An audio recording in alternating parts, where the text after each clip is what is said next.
let me see. Let me start with compliments about the book. Say nice things for people who haven't read it. For one thing, I mean, it's just a delightful and funny and even sweet book.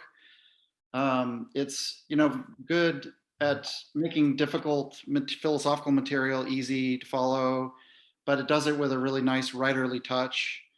And it's really grounded in all these stories, these conversations, with Scott's kids. Who am I talking to? I'm talking to you, Scott. I go, with your kids. Yeah, it's really well grounded with you, with all the conversations with your kids, and along with the frustrations of parenting and stories around that and stuff like that. So it's really wonderful in that way, and I think it's really succeeds as a model as one way to do pop philosophy, as I think of it, which is to if you find the right sort of grounding, ordinary existential concern that we all share, something all of your readers really share and have a real live sense of, and if you can sort of characterize that in the right way, then from there you can sort of get into any it's sort of generative, and you can get into any philosophical question you want to and get traction there, and as long as it's grounded in that issue, you can carry your reader along through an indefinite number of topics. And so you do that beautifully,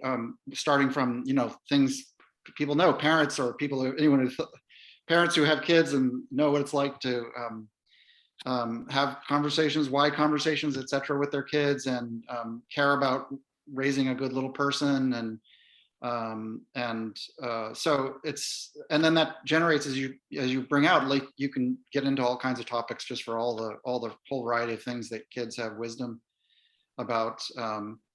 And then I love the sort of the bigger argument, which is it's not so great to be practical. We grow out of philosophy as adults, and like that's not the best thing. And your kids are these beautifully philosophical creatures, and that's something to be cherished and cultivated and supported. And being a good parent is partly knowing how to do that. It's good for the child and good for you. And so that's a wonderful theme. And then it still allows you to get into topics like infinity, which I wouldn't have touched, but you did a great job of that, along with lots of other classic themes and contemporary social problems and stuff like that. So really well done, just excellent job, I think, in that way, from my point of view. I'll just jump in there to say, but both thank you for the kind words about the book, and thank you to the philosopher for having us, but also it feels like the appropriate time just to thank Aaron, because Aaron was key to the development of this book. For years, I had been telling stories about my kids when I was teaching, or sort of like talking about ideas in philosophy of law. And Aaron was at a talk I gave and at the dinner afterwards, and he heard me telling a story about my youngest son, Hank, as a way of trying to convey what the central question in jurisprudence was. I was describing arguments I'd had with my son about what the rules of our house were in relation to like what you have to try of the food that you're served. And at some point over that dinner, Aaron leaned across the table and said, "That's your book, write that."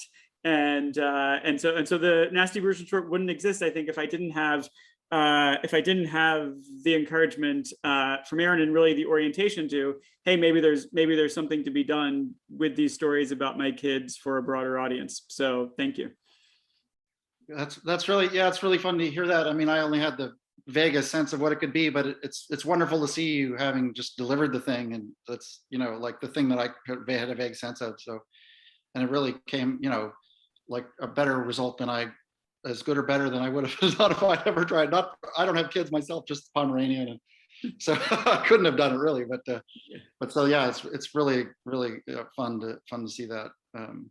But in connection, so we thought we would discuss something that I had reactions to in reading the book, despite agreeing with broadly a lot of the sensible things you say throughout. The discussion of what you call shamooing, which is a riff on a label for what Amy Sutherland, an Amy Sutherland article that came out of the New York Times that later became a book, which is about the animal training techniques she used. She learned from dolphin trainers that she then used on her husband to great effect. So it really improved their marriage, and eventually her husband started doing the same techniques and stuff. So you have this in the book. You have this sort of in the discussion on punishment. You have this discussion of shamooing and how to think about its appropriateness. And then you take an interesting view. So you're fine with shamooing for whales and dolphins, right? For animals, but with spouses, you took the surprising view, in my view, that it's not okay for spouses. It's just disrespectful. And you say you and your spouse are sort of done it on each other, but just do not shamoo your spouse. None of these just sort of, they're inapt, they're inappropriate for fully responsible adults, basically. There's an underlying Kantian maybe suggestion there about why it's kind of using people as a mere means instead of treating them as ends in themselves, or failure of full respect. But then in the case of your children, you take the view that yes, it is okay to use these shamooing, the animal teaching techniques on them, but that's only because they're sort of intermediate between being mere animals and full persons, and they're sort of on this developmental path. And it's sort of like before around 5, there's, it's gray area where if there's a line, or this 4 or 5, they're sort of more closer to animals, cute animals, you say, but like it's okay to sort of relate to them using these techniques in the way that you would relate to your dog or whale or dolphin or whatever. But then at some point it becomes inapt. And then you use that. This goes directly to sort of fairly deep themes, because you bring in here P.F. Strawson's freedom and resentment, and then use his distinction between the participant attitude, which is characteristic of ordinary interpersonal relations in which we hold each other responsible, accountable, blameworthy, have reactions of gratitude, resentment, forgiveness, all that stuff, versus the objective attitude, as he calls it, which applies. Thanks for putting that in the links, Anthony. Yeah, which applies to things that are to be managed or manipulated or cured or trained. And you quoting Strawson a couple times in that line. And so, and that's a sort of key distinction within Strawson's famous paper. And by the way, for people probably know this, but it is one of the most famous and most cited and most influential papers of the 20th century. So and still people, people really go back to it in moral responsibility and have different versions of it and arguments about it. So it's still kind of the center of attention. So I can tell you're building to an objection, but should I just say a little bit about what these animal training techniques were, so people? Oh, I was going to do that, but go ahead. Go ahead. If you're on it, go ahead. Oh yeah, so because it's related to the objection, actual way of forming it. But so the thing you call shamooing is something that it's the key techniques that Amy Sutherland describes. The first, and it's 2 elements, right? So the first is just not reacting to the behavior that you dislike. So because there's the least reinforcing syndrome, I guess. So the idea is so the dolphin doesn't do the trick that you want the dolphin to do at the right time, you just ignore it. The trainer just looks away, just pays no attention to it, right? But then on the other hand, the closest thing that they do, if they did an approximation to the thing, if anytime they do an approximation to the thing you want them to do, then you give some kind of reward for that thing. So those are the 2 techniques that as you explicate shamooing. And that's how I'm understanding. It's like anything that fits those 2 descriptions is shamooing. Yeah, I mean, those are the 2 descriptions that Sutherland provide. I think just sort of like the broader seeing my spouse, my child, some person as a creature to be trained is what I meant to be like captured by the label. But those are the illustrations that she gives is, wild enthusiasm when you get the least little bit of movement in the direction you want, and completely ignore anything that's off target or bad. Yeah, great. Okay, good. So I guess now, so I felt like I can defend shamooing for people. And then we agree shamooing for children is okay, but maybe for different reasons. Like I think it's okay for people because it's okay for adults as well. It's okay for children because it's okay for people, okay for adults as well. And maybe also okay for certain animals in the way it's okay for adults as well. But so that's to say there's something that fits the description of shamooing, which is like, I don't know, it's like, so for example, so take a case like that Amy Sutherland, she says she uses on her husband. Her husband, for example, who doesn't pick up his socks, he leaves his socks out, right? And they're supposed to go over in the laundry zone, but they just get left out. And she says it's not a big deal. She can live it, but it sours things occasionally. It's harder to love her. And this plus things like when she's cooking, he'll come and eat off the table and plate and stuff like that. Just little things like that that bother her. And then this is when she got the idea to use these dolphin training techniques that she'd learned about, the ones we just mentioned. And then she put those into practice and against on her husband, and then they worked well. So for example, instead of scolding him when he left the socks out, she just ignored it. But when they did get a bit closer to the laundry, then she, praised them somehow, right? Sort of conveyed her approval of that, right? Or when he came and ate off she didn't react at all when he came and ate off the plate of food, but otherwise he.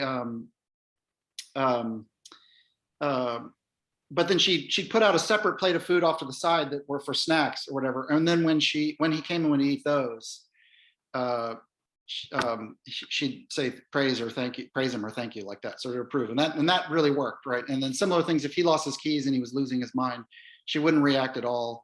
But then when he finds his keys and he's like, okay, got it, then she just says something nice and then it's over. And then this ways her relationship became a lot better, she says. But then, and her husband also started using the techniques on her, and the suggestion is sort of training her. And the suggestion is that this was fine, and maybe they both liked it. They both found it useful because it was a good way of making their relationship better, right? So, so now the way she describes it in the article, I agree that she's taking a sort of more objective attitude. Shows at one point she mentions that her husband found the keys and cools off, and she imagines him being thrown a mackerel, like a dolphin giving a treat or whatever, like that. And that's kind of objectivizing thing. But there's another way to think about what she's doing here with her husband, and that's just like, for example, she says, thank you, I really appreciate that, at the right time. So instead of scolding him for the behavior that he might have known she wouldn't have liked, she just says, thank you, I appreciate that so much. It conveys appreciation. And if you think of the thank you as an expression of gratitude, right, as sort of almost paying a gratitude for a favor that's offered, right, then that's using gratitude somewhat strategically, because you could have scolded instead of, you forego scolding graciously, and you said pay gratitude for the thing you're grateful for. Now that's still a sort of move within the participant stance within the relationship, and that in that sense, it seems like a really productive, fruitful thing. And that it could be true. It could be true if the person didn't quite realize that that's what you want to do. It's a way of conveying the information that that's the behavior that you appreciate. That's what is a favor to you. But it could also be the case where they kind of already know, they have a vague sense, or they just didn't think of it that this would make her happy, the husband in this case. But then by paying gratitude for what amounts to a favor for her, she's solidifying, yes, that is, so now that's not taking the objective attitude or a manipulative attitude in that case. That's just like, you might think of that as gracious communication about what they both want. And then you could think of it as part of a practice of doing favors, good turns for each other, where they're each using the techniques, they're each shamooing each other still with paying gratitude at the right time, with the right timing, graciously foregoing criticism. And this is like a reciprocal cooperative practice, a way that they're getting better at doing favors for each other reciprocally. And that could be the implicit understanding in definitely a marriage, but it could be a friendship or other thing too. So, and something they both sort of, if not officially ever formally signed up for or whatever, but kind of could think of as part and parcel of the understandings that undergird that kind of relationship.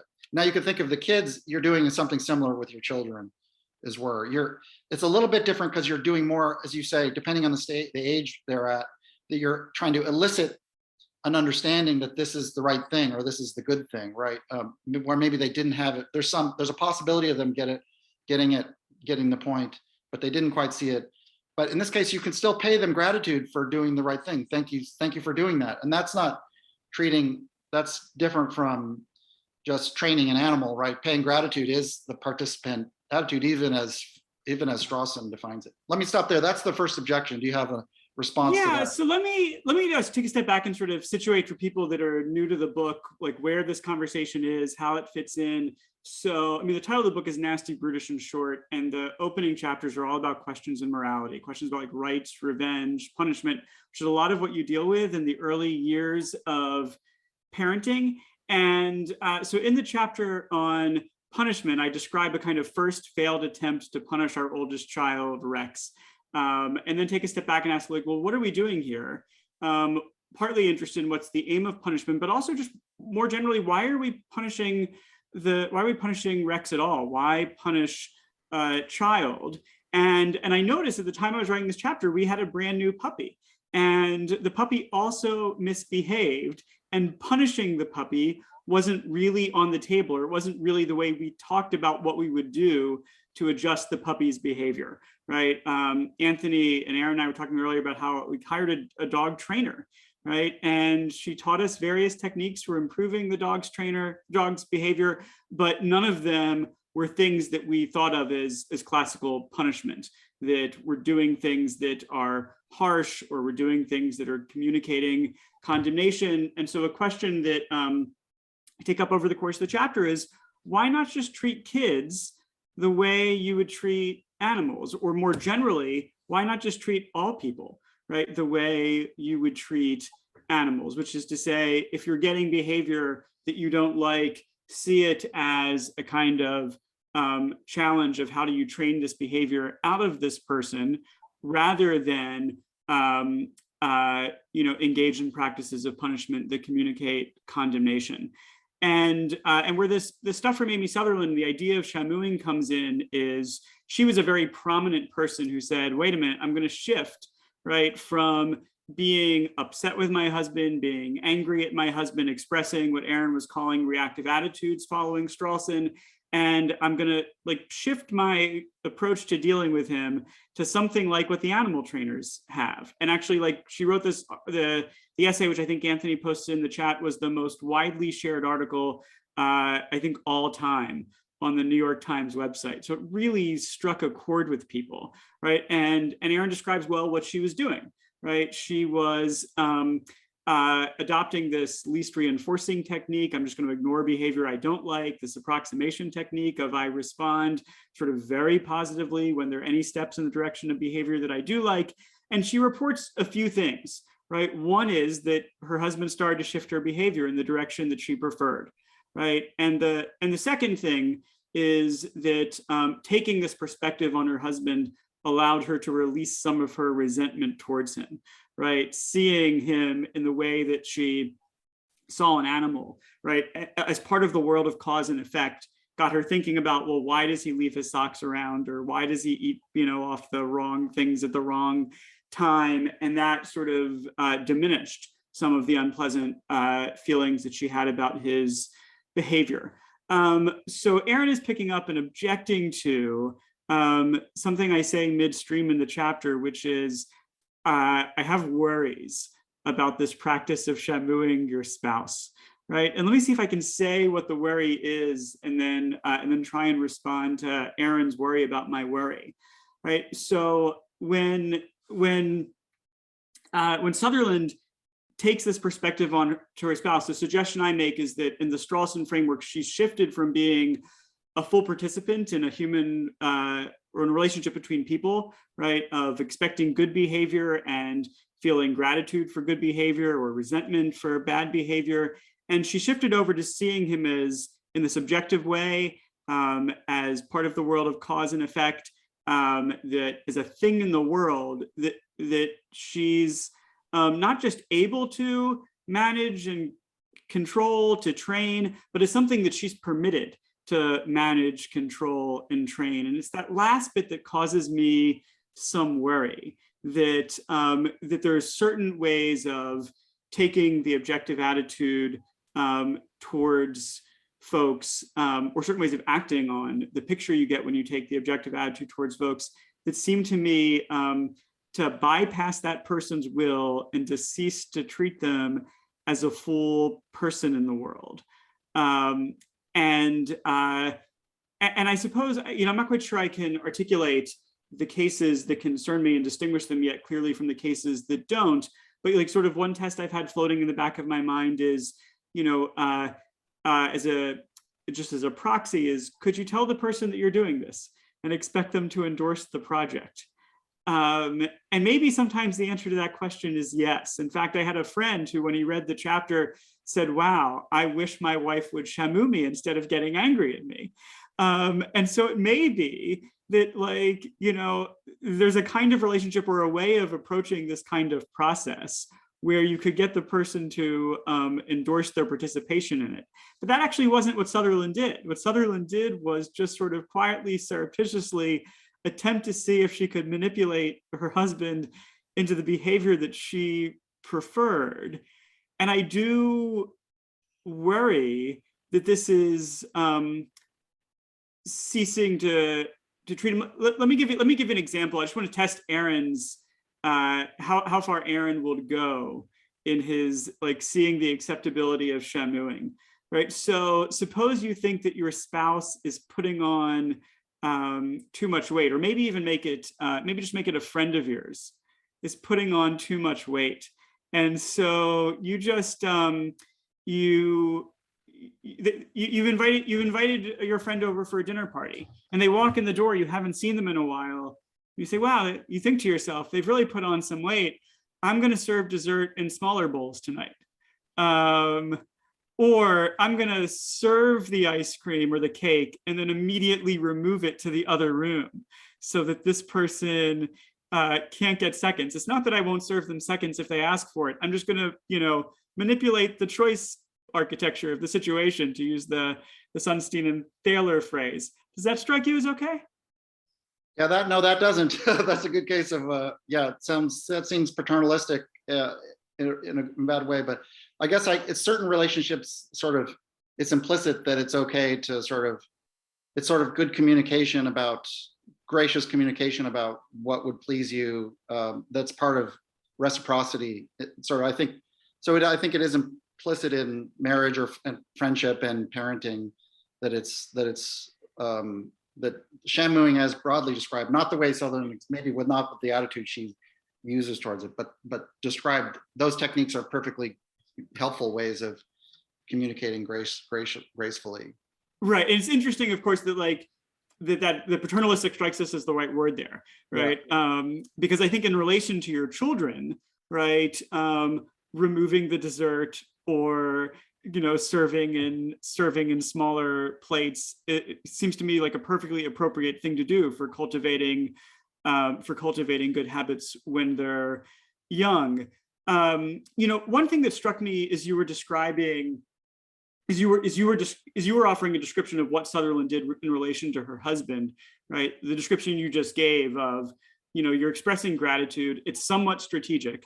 But you're communicating information about what you would like or how you would prefer a person to act. That's certainly like a milder description than I gave.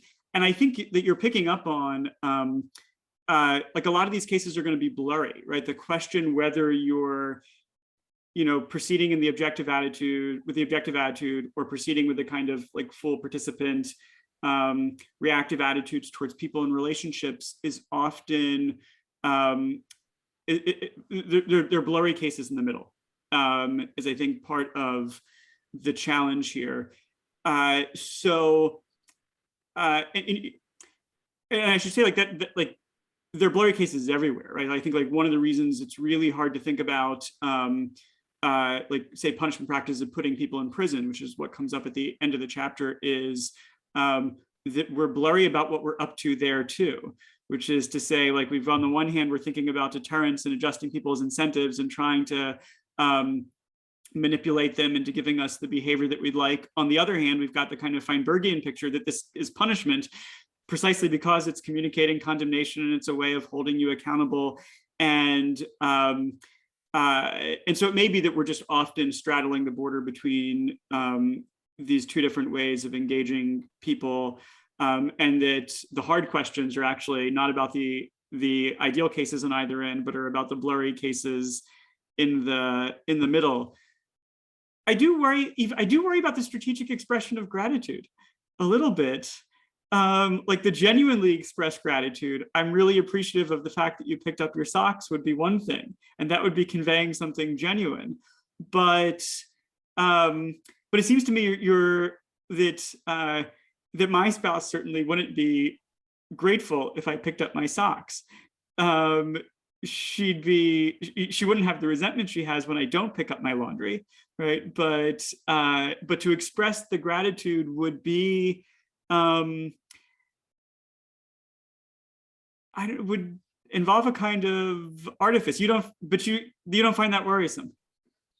Well, I don't find it that different from just regular communication, even with inflow, where you're kind of strategic, like, what is it, how do I, like even you and I now talking, like, how do I make myself understood, kind of that strategic, what part do you express? I mean, it doesn't have to be, say in the picking up socks, your wife, she could say, thank you, thanks for doing that. And that doesn't have to be a heartfelt display of gratitude. Just a mild, that's enough but still that's still a token expression of gratitude that might still fit within that still amount to shampooing if she's foregoing legitimate criticism of, like, and that might be just like, yeah, so that's like selective in a certain way, strategic, because let's focus on, the more productive way of communicating right now. But that's a fairly routine thing that we do all the time, I think, and that we do and it's continuous with what you might think you're doing with your children. That's not just because they're like haven't reached the age of reason or whatever. It's just saw through the whole thing. Yeah. Yeah, and at the end, I try to soften the view to which you're objecting, which is to say, I think that there are reasons sometimes to shift into the objective attitude when you're in your relations with people, even with respect to people that you love. And Strawson clearly thought the same, right? He said sometimes you can shift into you can adopt an objective stance towards people just as a way to try to understand them, or he says at one point to relieve yourself from the burdens of involvement with them. And so I think sometimes like shifting and asking, wait a minute, maybe why is this person like that? This was the second half of Sutherland's project, right? Trying to understand that her spouse had a different upbringing and a different relationship to messiness or clothes on the floor or how food was prepared and when it was served and eaten. That helped her think, wait a minute, this isn't about me. He's not actually communicating contempt or disrespect for my views. And he's just got some deeply ingrained habits, which at this point of his life are difficult to change. That resonates with the line that Justice Ginsburg often would, when asked for marital advice, would say, in every marriage, it pays to be a little deaf. And what she meant is, like, you don't have to hear everything. You don't have to respond to everything. And there's, of course, like something strategic about that. Like, our relationship will go better if I don't criticize you on every occasion on which criticism would be warranted. I agree with all that, but I don't. But I still think there's a difference between my choosing not to press objections that I have, or my choosing to, on this occasion, excuse your behavior because I see that it reflects, something that you're not fully controlling. And I think there's a difference between that and I feel entitled to bypass your will surreptitiously to induce from you the behavior that I would like. That's the bit of the core bit of the shamooing that's causing me some concern in the context of certain kinds of relationships. Yeah, I can see that that aspect of it makes it sound more manipulative. But I guess my thought is still that, because at one point you mentioned grace, like you used the phrase, but you associate it with the objective attitude, right? Like you kind of fold it in. But my thought is that within the sort of, well, first of all, like these are sort of opposed sort of the cases, and there's a huge blurry area. And a lot of what's in between the objective attitude and the fully participant attitude is sort of this posture of grace that we take. And I think that's towards spouses and also towards children, but also towards ourselves. Like, think of yourself learning an activity. Even if you're already good at it, you're trying to get to a next level.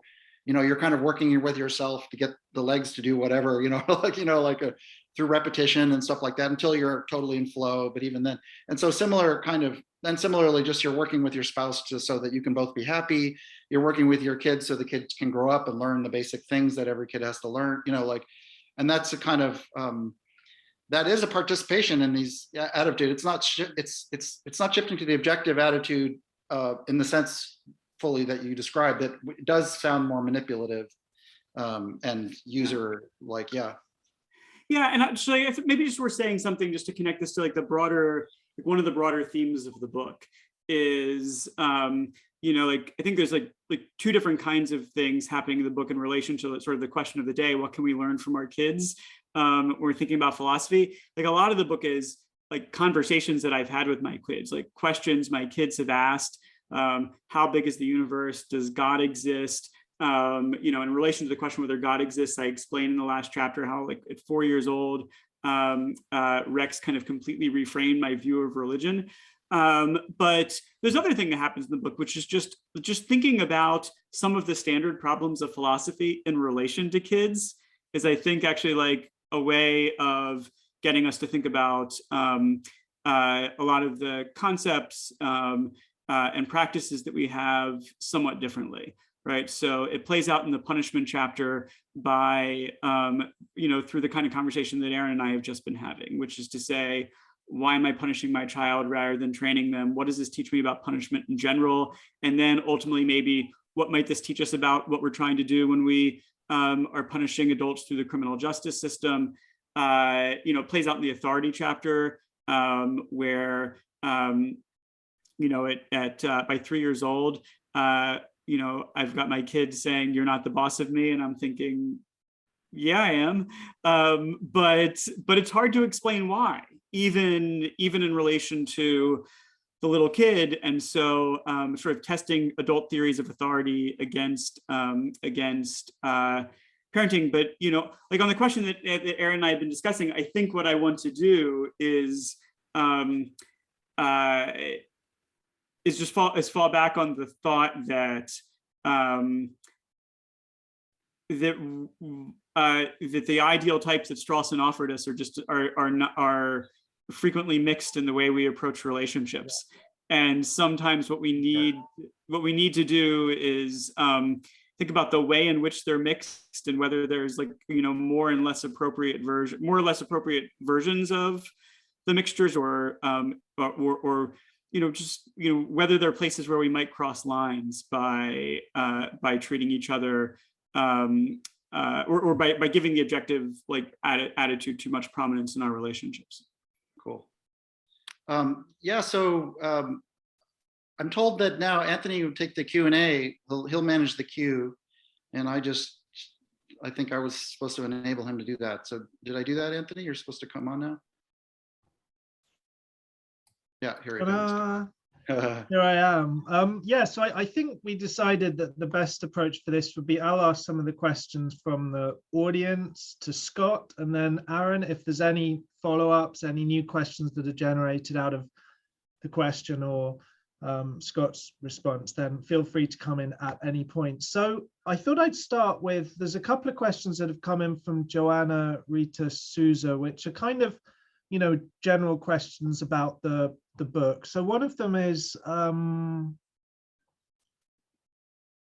is the book the kind of book that is ready to be used in a philosophy for children website? And if so, how, and with kids of what kind of age? And secondly, how's the book, I suppose, written? Is it written in a sort of dialogical form, or is it written in essays? And then the final question from Joanna, which again has this sort of general theme, is, can you tell us an example of how kids can teach adults about philosophy? Maybe one of the things your kids thought about in particular, like one of the areas where you felt you really learned something. You mentioned that thing about religion, so maybe that would be an interesting example. So the book is primarily aimed at adults, right? I think of it as having two overarching ambitions. One is it's a kind of I hope, and Aaron seems to think I succeeded a little bit on this score, like a fun and funny introduction to philosophy with the help of kids.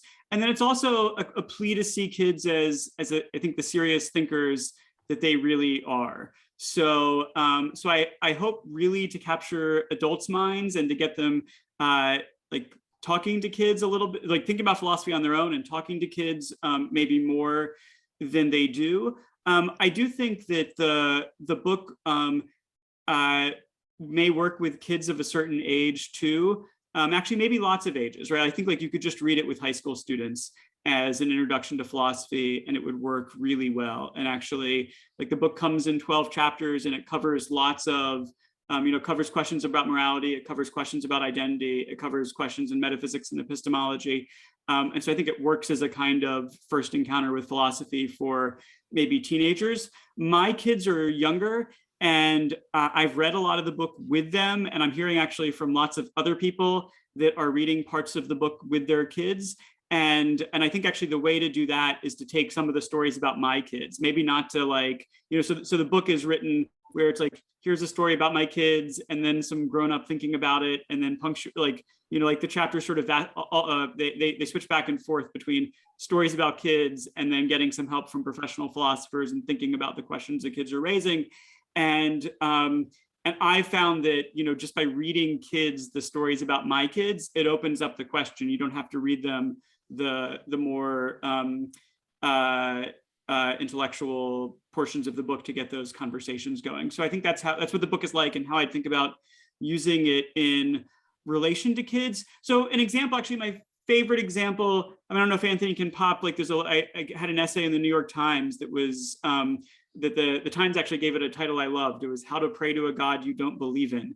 It was built around this conversation I had with my son Rex when he was 4. He asked whether God was real, and we'd had this conversation before. I just reflected it back at him. I said, well, what do you think? And he said, I think that for real, God is pretend, and for pretend, God is real. And I was just sort of stunned by like the sophistication of the sentence, the sophistication of thought. And I was like, well, what do you mean? And he's like, God isn't real, but when we pretend he is. And as I describe in the book, like I heard what he was saying as offering us like a kind of fictionalist perspective on God, right? So fictionalism is a view that is like prominent in other areas of philosophy. Some philosophers think they're fictionalists about morality. They think that in our final metaphysics, there's nothing like rights or wrongs, but nevertheless, it's helpful to tell stories as if there are, right? Or some philosophers are fictionalists about numbers. They don't think that numbers are things that exist. They think that numbers exist in the world as we find it. They think that numbers exists in stories that we tell, but those stories are useful to us in various ways. And I don't think of myself as a fictionalist about either morality or about math. I think I'm a realist in those domains. But I think I'm a fictionalist about God, which is to say, I think that for real, God is pretend, and for pretend, God is real, just as my 4-year-old explained to me. And it really helped me understand myself in a deeper way, which is to say, I don't believe in God, but I nevertheless persist in lots of religious observances. I, celebrate holidays, and I go to synagogue. And, I argue in the chapter that in the same way that for my kids, there's a kind of value in pretend play, that it makes their world richer and more meaningful, that I now think of my religious practice that way, that it involves a kind of pretend that adds meaning to my life. And that's a perspective I didn't have on things until I had a conversation with this 4-year-old. Great. Before we move on to the next question, Aaron, is there anything you want to come in on, either based on the questions or on what Scott just said in response to them? Not on that one. Okay, super. So I've noticed there's 2 questions which I think are closely enough related that we can join them. So Amy O'Hara mentions the fact, well, she's obviously looked at the blurb for your book and says that you address more contentious social and political questions related to sex, gender, and race, alongside more metaphysical ones related to infinity, etc. What insights did your children have in this area, and can they offer any insights into how to have these difficult conversations more productively? And then Christina Easton came in with a related question, which is in the domain of these more controversial questions related to, say, sex, gender and race. Do you ever steer your children towards particular answers? If they seem to be heading towards a viewpoint that you think is both wrong and dangerous, do you steer them towards what you think is the right answer, or do you simply discuss it with them and wait for the, quote, laser light of reason to zap them? Yes, these are both great questions. I'll just describe, I'll give you like teasers for what these chapters are about. The sex, gender, and race chapter starts with the very first 5K that Rex ever ran. He ran it in 2nd grade, and Rex did really well. But his friend Lucy, actually she's not called Lucy in the book because I changed kids' names, so oops. His friend Susie, we'll call her, finished I think 7 minutes in front of him, and many minutes in front of every other kid in 2nd grade, both the boys and the girls. And but there was a boy, she got a 1st place ribbon, but a boy also got a 1st place ribbon because the race was sex segregated. And so the chapter starts just by asking, why do we sex segregate sports? Is that a good idea? Is it a good idea for grown-ups? Is it a good idea for little kids? I actually am somewhat skeptical that it's a good idea for little kids, but I think that there are really good reasons to do it for grown-ups, and explore what some of those reasons are. One of the things I really had fun with this book is I wanted to communicate to people that like philosophy is more than like Aristotle and Kant and Nietzsche and like the famous old people that we read about. And so the philosophers who figure most prominently in this chapter are Jane English and Angela Snyder. Jane English was a prominent feminist philosopher and really astoundingly good amateur athlete who died tragically young. But before she died, she wrote about sex equality in sports. Angela Snyder was an Olympic silver medalist in rowing before she became a philosopher of sport. And so I draw on their work to explore both the role that segregating sports plays in sex equality. And then the second half of the chapter raises this question, well, once we've seen these reasons, how should we understand? It's a question actually that Rex asked once. We were watching a women's soccer game and he asked, can a trans woman play women's soccer? And at the time, we didn't even know what the rules were, right? But the second half of the chapter is an exploration of that question that, and ultimately argues that the trans women ought to be eligible to play women's sports, and makes that argument in light of the reasons that we learned from English and Snyder for segregating sports in the first place. So that's what that chapter is about. The chapter on race is called Race and Responsibility, and it picks up on something that Rex said one morning at breakfast. We started to read about America's racial history after a visit to the Henry Ford Museum, where we encountered the bus. He was 3 years old. We encountered the bus that Rosa Parks had mounted her protest on, and we had some awkwardly funny conversations that day. And then I started buying books to read to him. And at some point, as he started to learn more, he just announced one day at breakfast that he wished he was Black.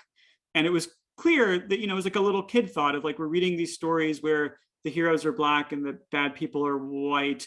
But it was something else he said in the conversation. He said at one point in relation to like the historical wrongs, he said, I wish we didn't do those things. I wish we didn't do that. And I was really struck by his easy use of the word we, right? Because here he was at the time, 4 years old. And if anybody was in a position to say they had a clean moral slate and weren't a participant in the practices of oppression in the United States, it was this little kid. But we was the word that came naturally to him in relation to the responsibility of white people. And so that chapter is an exploration of in what ways that word we makes sense and in what way it doesn't, and ultimately arrives at sort of questions about reparations and what we need to do to fix things around here. Thanks, Scott. Aaron, anything you want to pick up on there? No, that's okay again. Okay, perfect. So there's a question from Nicole, and the question is, how can we learn from kids dealing with bad days? And so I think the assumption there is that children have bad days better than adults. They're maybe better able to live in the present moment and such. So I guess Nicole's question is there anything that we can learn both as humans but also as philosophers about dealing with bad days? Because obviously some philosophers write a lot about bad days, bad lives, and so on. And maybe kids maybe don't address those questions because perhaps they have a slightly better way of dealing with the phenomenon of bad days. So do you have any thoughts on that? Yeah. So I maybe have an off-target thought. I'm trying to wrap my head around the idea that kids are better at dealing with bad days. I think there are ways in which there are ways in which it's true, and there are ways in which it's not. Like especially like the littlest kids often fall apart in response to the slightest things going wrong, and so there are ways in which they're worse at dealing with bad days. You know, as an adult, you can remind yourself that like this bad thing happening is temporary, or you can project yourself forward in time and remember that, you know, like, well, this is bad now, but 6 months later, I'm not going to care about it from now. So adults definitely have some skills available to them that kids don't. I think maybe the main thing that kids have available to them that adults sometimes don't, twofold. One is a kind of short memory about things, right? Like the easy distractibility is super useful to them for moving past things, and also kind of like a lack of this relates, like a central argument in the book is that one reason kids are really good at philosophy is because they're not worried about seeming silly. They don't care very much about what other people think of them. They're not wrapped up in the possibility that maybe they'll get it wrong if they try to answer a question. And I think similarly, like sometimes things are lower stakes because kids have that view of the world, or they're kind of lacking a concern with how other people are thinking of them. My off-target answer is just to say, I think sometimes actually philosophy helps kids deal with bad days. So I tell a story in the book of my younger son, Hank, freaking out because he thought he didn't have any rights. And was how he articulated what he was upset about. And I just, you know, took him seriously and talked to him softly and told him that he did have rights. And we started talking about what his rights were, and really taking him seriously and thinking through the problem with him allowed him to get a grip on his emotions. And that's an experience I've had with my kids on many occasions. I think sometimes, you know, taking kids seriously is a way of soothing them that is underexploited by parents. I'm not sure if there's an adult analog of that. Okay, Aaron, is that a finger? Yeah, just Great. I mean, one thing maybe was already suggested, the idea of presence. I mean, one way when things are maybe not going so well, you know, that really helps that kids might be really suited to, is just to be very present with something else, to just get completely absorbed and in flow, so that the thing that's making so it's a problem isn't as sort of, doesn't feel as controlling and stuff. And I think as adults, as we learn, we sort of, well, it becomes harder to find presence with things in a lot of ways, because we worry about our futures, or, you know, or bookkeeping, or, you know, our jobs, careers, etc., like that, or long-term relationships and stuff like that. And so it can be harder to, you're tempted to find a solution in that space, as it were, as opposed to just finding a way to be really present. And doing philosophy is one way to do that, actually. But even if you're a professional philosopher on a bad day, you'll do it in this like very goal-oriented, structured way that doesn't actually, like, it just sort of like feeds into your professional anxieties, as opposed to being just, it's like a spontaneous way of being present and open to the world. And that's something kids, you know, in the right moment, like learning, carving out that space to be childlike is really something that's definitely worth cultivating. I think that is a suggestion in the book too, that's a theme, something that we adults should celebrate in children and try to emulate and do with them. Scott, is there anything you wanted to say in response to that? Or no, let's, you agree? Yeah.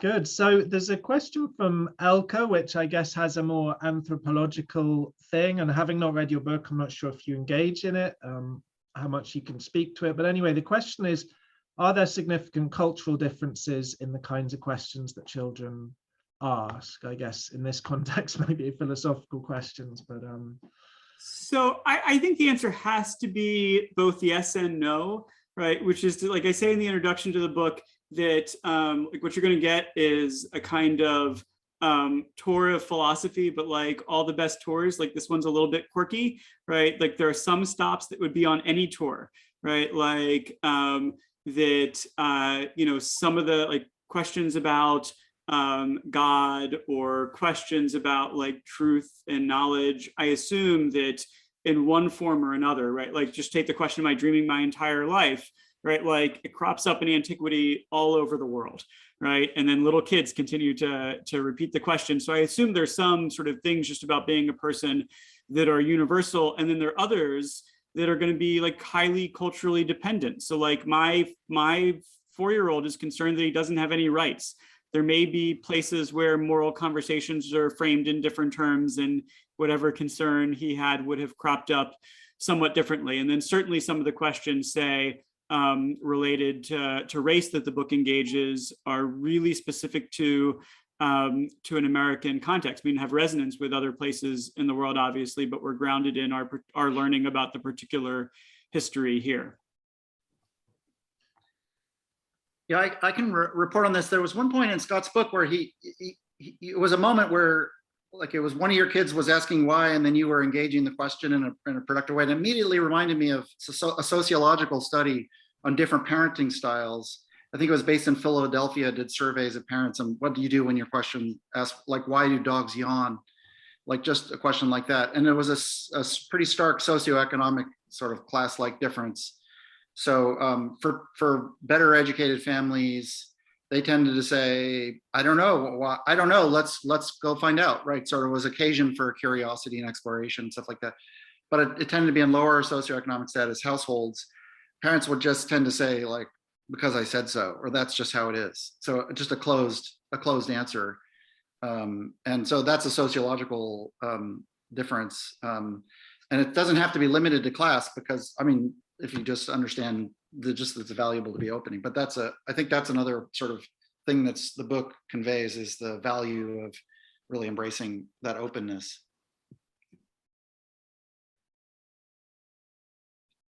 Sorry, I realized I was on mute. So we're pretty much at the end. So I'm going to combine two questions, which I think we've sort of touched upon, but it would be good. So obviously, you know, we touched upon, for example, the phenomenon of childlikeness, which is generally seen as better than childishness. But I suppose the more general question that comes in from an anonymous attendee is, what are the philosophical qualities or virtues that children have that you think would be especially useful for adults to relearn? And then I think related to that is the question from Christina, which is, why do you think children become less inclined to ask philosophical questions and posit creative and exploratory answers to them as they grow up? And I suppose a linked question of that from me is whether you've already noticed a shift in your children's philosophical questioning in the time since you've written and published. Yeah, these are great questions to wrap up with. So I think that there are really two central reasons that kids are talented philosophers. The first and maybe most important is they're just puzzled by the world, right? They've shown up, they understand very little of how it works, and they don't yet know what the standard explanations for things are. They don't yet know what adults take for granted and don't question. And so they're both asking questions, and then they're trying to puzzle out answers themselves. And in the puzzling it out, they're just like fearless little thinkers because of what I said before. They're not afraid of being wrong, and they're not really worried about seeming silly, right? So I give an example in the book, in the chapter on infinity, where my 7-year-old says to me, the universe is infinite. And I'm like, actually scientists disagree about that. And I start to explain what the disagreement is. And he's like, no, it has to be infinite. And then he makes me an argument. And the argument actually has long antecedents. It goes back to, like in recorded history, to a guy named Archytas, who was a pre-Socratic philosopher, which I didn't know at the time. I just discovered it later, telling a philosopher of physics what my kid had said. And the thing is, like, he thought of that argument at 7. And so he was willing to put it out in the world and share it and make his case. And I'm pretty sure if he had thought of it at 14, that he would have kept it to himself, or he would have Googled to see if he was onto anything. So I think it's like the puzzlement and the fearlessness are what makes them good philosophers. The research suggests that they kind of trail off in their interest, or at least their spontaneous interest, around 8 or 9 years old. And I think a couple things are happening. One is they've developed this like sense that other people have views of them, and they understand that they might seem silly for asking some questions, or that serious people don't spend time on questions like, am I dreaming my entire life?